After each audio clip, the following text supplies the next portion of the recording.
Iqiniso elimsulwa. Singene esigabeni esiyingozi kakhulu ezweni. Kodwa okukhuthaza kakhulu, abaningi bethu bayabona ukuthi umthethosisekelo ungamanyala.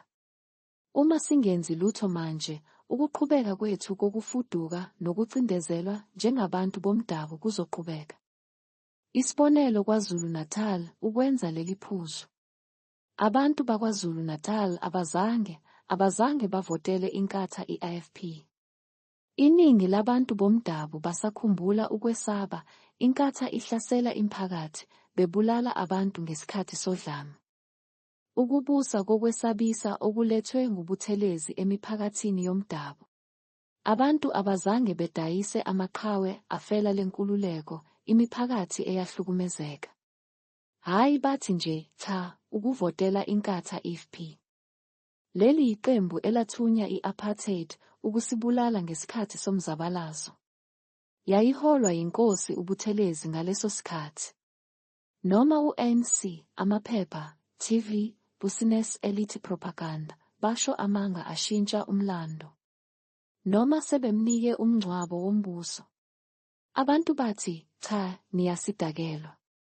Inkatha ithole amavoti angaphansi kwa-20%. Esimeni lapho abavoti abangu-40% bengazange bavote. Kodwa manje, babanemihlangano nomongameli kanye ne-ANC. Magic phofu manje inkatha isinezikhundla eziningi kwaZulu. Kanjani bedliwe evotini? Iphi intando yabantu yeningi? Ubugebengu okubizwa nge-unity. Abantu abazange bebavotele. Lokhu kuyinkohlakalo ecacile, ukukhwabanisa okungadingi inkantolo.